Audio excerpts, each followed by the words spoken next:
Donald ట్రంప్కు Iran deadly warning ఇచ్చింది. ట్రంప్ను లేపేస్తామంటూ Khamenei అత్యంత సన్నిహితుడు భద్రతా మండలి కార్యదర్శి అలీ లారిజానీ వార్నింగ్ ఇచ్చారు. తమ నాయకుడి మృతికి ప్రతీకారం తీర్చుకుంటామంటూ ఎక్స్లో పోస్ట్ చేశాడు ఇరాన్ భద్రతా మండలి కార్యదర్శి. తమ బందీలో వందల మంది యుఎస్ సైనికులు ఉన్నారంటూ వెల్లడించారు. వారందరినీ జైల్లో బంధించామంటూ పోస్ట్ పెట్టారు. అలాగే తమ దాడుల్లో అమెరికా సైనికులు 6 మృతి చెందారంటూ తప్పుడు ప్రచారం జరుగుతుందని, వందల సంఖ్యలో చనిపోయారంటూ వెల్లడించారు. వివిధ సాకులతో మరణాల సంఖ్య పెంచుతారంటూ ఆయన పోస్టు సారాంశం. అలీ లారిజానీ ఇరాన్ జాతీయ భద్రతా మండలి కార్యదర్శిగా ఉన్నారు ప్రస్తుతం. ఆయన గతంలో ఐఆర్జీసీలో కూడా పనిచేశారు. అయతుల్లా అలీ ఖొమేనీకి అత్యంత విశ్వాసపాత్రుడిగా కూడా ఆయనకు పేరుంది. అలీ లారిజానీ ఇచ్చిన స్టేట్మెంట్ ఇప్పుడు ట్రంప్కు డెడ్లీ వార్నింగ్గా చెప్తున్నారు. దీంతో ప్రస్తుతం అలీ లారిజానీ స్టేట్మెంట్ను అమెరికా కూడా సీరియస్గా పరిగణిస్తోంది.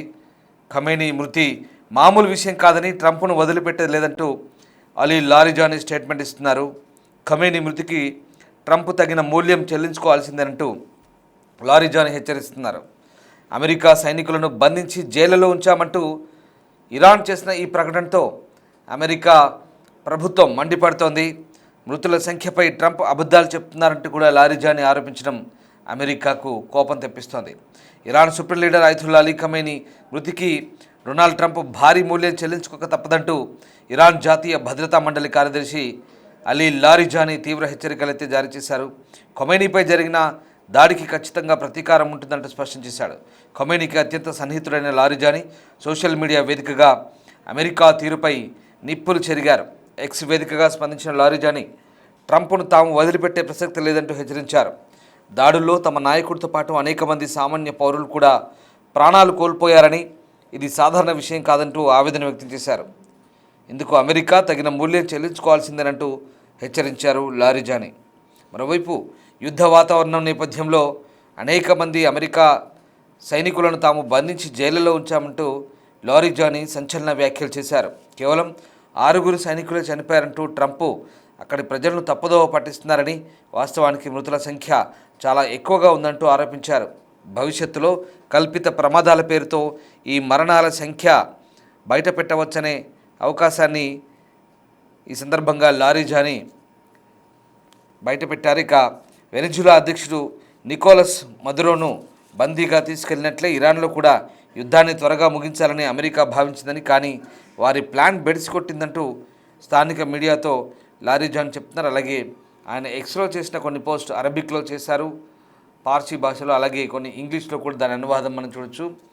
అమెరికా అధ్యక్షుడు డొనాల్డ్ ట్రంప్ భారీ మూల్యం చెల్లించుకోక తప్పదని, ఖమేనీని అంతమొందించడం అంటే మామూలు విషయం కాదన్నారు. ఇక తమ నాయకుడు తమ పౌరుల మృతికి తాము ప్రతీకారం తీర్చుకొని తిరుగుతామంటూ లారిజానీ హెచ్చరించడం ఇప్పుడు సంచలనంగా మారుతుంది. ఇక మరోవైపు గల్ఫ్ దేశాలపై ఇరాన్ దాడులు కొనసాగిస్తుంది. మళ్ళీ కువైట్, సౌదీల్లో మళ్ళీ ఉద్రిక్తత చోటు చేసుకుంది. దుబాయ్పై కూడా దాడి చేసినట్టుగా తెలుస్తుంది.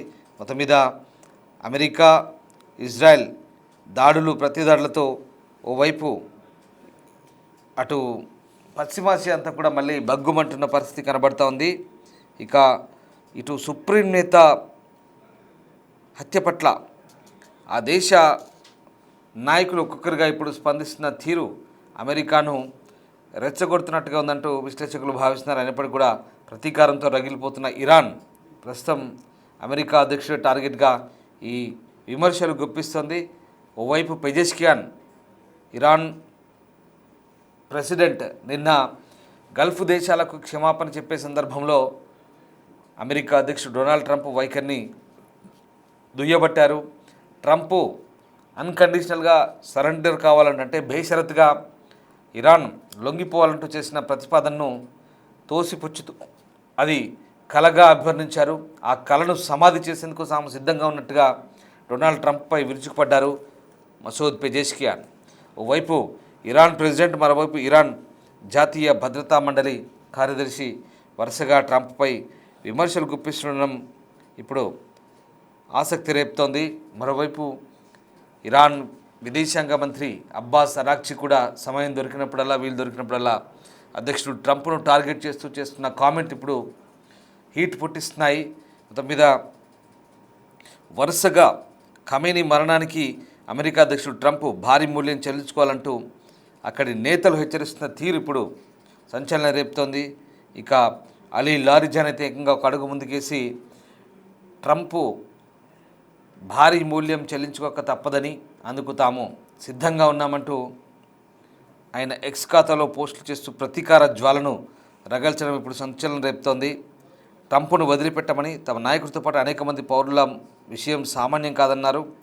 దీనికి తగిన రీతిలో ప్రతీకారం తీర్చుకుంటామంటూ స్పష్టం చేస్తున్నారు. యుద్ధ నేపథ్యంలో పెద్ద సంఖ్యలో అమెరికన్ సైనికులను బందీలుగా పట్టుకున్నామని మరొక సంచలనం ప్రకటన చేయడం ద్వారా అసలు వాస్తవం ఏంటో ఇప్పుడు అనుమానాలను రేకెత్తించేలా లారిజాని చేసిన ప్రకటన ఉందంటూ నిపుణులు కూడా భావిస్తున్నారు. బందీలుగా పట్టుకున్న అమెరికా సైనికుల్ని జైళ్లలో ఉంచామంటూ ఆయన సంచలన ప్రకటన చేశారు. అమెరికా దాడుల్లో కేవలం 6 సైనికులే చనిపోయారన్న ట్రంప్ ప్రకటనను ఆయన కొట్టిపారేస్తూ మృతుల సంఖ్య చాలా ఎక్కువగా ఉందని, కొన్ని రోజుల తర్వాత తప్పుడు కారణాలతో ఆ సంఖ్యను అమెరికా బయటపడుతుందంటూ ఆరోపించారు. కానీ లారిజాని చెప్తున్నట్టుగా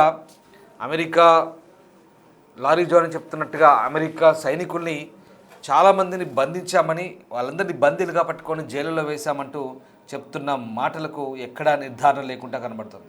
ఎందుకంటే ఇప్పటివరకు అమెరికా సైనికులు భౌతికంగా ఇరాన్ భూభాగంలో అడుగు పెట్టలేదు. కేవలం మిస్సైళ్ల ద్వారా, డ్రోన్ల ద్వారానే దాడులు చేస్తున్నారు, లేదా ఇతర గల్ఫ్ దేశాల్లో ఉంటూ ఆయా ఎయిర్ బేస్ల నుంచి వాళ్ళ ఆపరేషన్స్ కొనసాగిస్తున్నారు. మరి ఇక్కడ ఇరాన్ చెప్తున్నట్టుగా ఆ దేశ సైనికుల్ని, అంటే అమెరికా సైనికుల్ని ఎలా బందీలుగా పట్టుకుంటారనేది ఇక్కడ ప్రతి ఒక్కరికి వచ్చే సర్వసాధారణమైన సందేహం. లారిజాని చెప్తున్న అంశాల్లో వాస్తవం ఏంటో ఇంకా సరైన నిర్ధారణ లేని పరిస్థితి. అమెరికా సైనికుల్ని ఎలా భౌతికంగా పట్టుకోగలరనేది ఇక్కడ అతిపెద్ద ప్రశ్న. ఎందుకంటే అమెరికా సైనికుల్ని క్యాప్చర్ చేయడం అంటే మామూలు విషయం కాదు.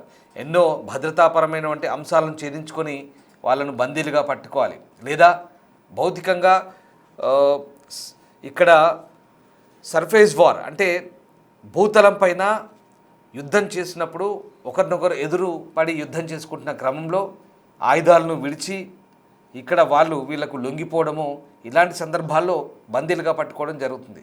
లేదా వాళ్ళ యుద్ధ విమానాలు ఇక్కడ కూలిపోవడం ద్వారానో, లేదా వాళ్ళ యుద్ధ విమానాలు ఇక్కడ పడిపోవడం ద్వారానో, వాటిని పేల్చివేయడం ద్వారానో, పారాచూట్ల ద్వారా భూభాగంలోకి ప్రాణాలు కాపాడుకునేందుకు దూకిన సైనికులనైనా పట్టుకోవడం జరుగుతుంది. మరి అలాంటి వార్తలు కానీ అలాంటి సందర్భాలు కానీ ఇక్కడ అమెరికా ధృవీకరించట్లేదు. ఇప్పటివరకు అమెరికా యుద్ధ విమానాలను కూడా ఇరాన్ భూభాగంలో కూల్చినట్టుగా ఎక్కడ సరైన నిర్ధారణ కూడా లేదు. ఇరాన్ సంబంధించినటువంటి మిసైల్ కానీ, ఇరాన్ సంబంధించినటువంటి డ్రోన్లు కానీ అమెరికా ఎయిర్ బేస్లపై, అమెరికా ఎంబసీలపై దాడి చేసి అక్కడ డ్యామేజ్ చేసే ప్రయత్నం చేశాయి. ఇక్కడ కువైట్లోని అమెరికన్ ఎయిర్ బేస్పై దాడి చేయడం ద్వారా అక్కడ 6 అమెరికన్ సైనికుల్ని మట్టుబెట్టినట్లు అమెరికా కూడా ధృవీకరించింది. కానీ అంతకు మించి ఎక్కడ లారిజాన్ చెప్తున్నట్టుగా వందలాది మంది సైనికుల్ని, అమెరికా సైనికుల్ని తమ జైళ్లలో బంధించామని చెప్తున్న అంశాలకు కూడా ఇక్కడ పొంతనలేని విషయంగా మనకు అర్థమవుతున్న పరిస్థితి. ఏదేమైనా మరి అమెరికాపై ఇరాన్ పాలకులు మేకపోతు గాంభీర్యాన్ని ప్రదర్శిస్తున్నారా? ఎలాగో తమ కీలక నేత చనిపోయారు కాబట్టి ఇప్పటికైతే అమెరికా ఇరాన్ కీలక నాయకత్వాన్ని మట్టుబెట్టామని చెప్తోంది. ఇరాన్లో ఉన్నటువంటి నావల్ బేస్లను విధ్వంసం చేశామంటున్నారు. ఇప్పటికే 70 నుంచి 80% మిసైల్ లాంచర్ ప్యాడ్లను, అలాగే డ్రోన్ లాంచింగ్ ప్యాడ్లను విధ్వంసం చేశామని చెప్తున్నారు. అలాగే వాళ్ళు దాచిపెట్టిన డెన్లు ఏవైతే ఉన్నాయో వాటన్నిటి కూడా విధ్వంసం చేశామని చెప్తున్నారు. ఎయిర్ బేస్లన్నీ ధ్వంసం చేశారు. అలాగే సాధారణ ప్రయాణికులు ప్రయాణించే ఎయిర్పోర్ట్లను కూడా ఎక్కడా వదలట్లేదు. వాళ్లకు ఆయిల్ను సరఫరా చేసే చమురు నిల్వలపై కూడా, చమురు రిఫైనర్లపై కూడా దాడులు చేసి విధ్వంసం చేశారు. అలాగే వందలాది వేలాది టార్గెట్లను ఇప్పటివరకు ఛేదించి అమెరికా, ఇజ్రాయెల్ సైన్యం ఇరాన్ను చీల్చి చెండాడుతోంది. మరి ఇక్కడ లారిజాని చెప్తున్న అంశాలకు ఎక్కడ పొంతన ఉందో లేదో అర్థం కాని పరిస్థితి. బట్ ఇరాన్ కూడా అంతే స్థాయిలో ప్రతీకార దాడులు చేస్తుంది. ఇప్పటివరకు కూడా ఇరాన్ గల్ఫ్ దేశాలపై విరుచుపడింది. అమెరికా స్థావరాలపై, అమెరికా కార్యాలయాలపై విరుచుపడ్డ సందర్భాలు మనకు కనబడుతూ ఉన్నాయి. ఓవైపు నిన్న ఇరాన్ ప్రెసిడెంట్ పెజెష్కియాన్ ఆ దేశాలపై చేసిన దాడికి క్షమాపణ చెప్తూ తమ మిత్ర దేశాలపై దాడి తాము ఉద్దేశపూర్వకంగా చేసింది కాదని ఇకపై చేయమంటూ చెప్తూనే ఓవైపు సారీ చెప్తూనే మరోవైపు యూటర్న్ తీసుకున్నారు. మళ్ళీ సౌదీ, కువైట్ ప్రాంతాలపై దాడులు చేయడం ద్వారా మళ్ళీ ద్వంద్వ వైఖరిని ప్రదర్శించారనే విమర్శలు కూడా వస్తున్నాయి. ఏదేమైనా ఇటు విమర్శలు ప్రతి విమర్శలు, హెచ్చరికలకు ప్రతి హెచ్చరికలు చేసుకుంటూ ఇటు ఇజ్రాయెల్ అమెరికాకు ఇరాన్ కౌంటర్లు ఇచ్చే ప్రయత్నం చేస్తుంది. దాడులకు ప్రతి దాడులు చేస్తూ ఆయా దేశాలను వణికిస్తున్న పరిస్థితి కనబడుతోంది. తమ దగ్గర ఇంకా 6 నెలలకు సరిపడేంత ఆయుధ నిల్వలున్నాయని, యుద్ధం తాము ఆపే ప్రసక్తి లేదంటూ ఇరాన్ పైకి ప్రదర్శిస్తున్నప్పటికీ కూడా ఇరాన్ యొక్క నాయకత్వం పూర్తిగా తుడిచిపెట్టుకుపోయింది. అక్కడ సైనికుల మనోస్థైర్యం దెబ్బతింటుందనే వార్తలు కూడా ప్రస్తుతం వస్తున్నాయి. బట్ ఇటు అమెరికా, ఇజ్రాయెల్ కూడా భీకర దాడులు కొనసాగిస్తోంది. అటు లెబనాన్పై కూడా దాడులు చేస్తుంది, ఇటు ఇరాన్పై దాడులు చేస్తుంది. మొత్తంగా పశ్చిమాసియాలో దాడులు, ప్రతి దాడులతో ఆ భూభాగం అంతా కూడా అట్టుడుకుతున్న పరిస్థితి కనబడుతోంది.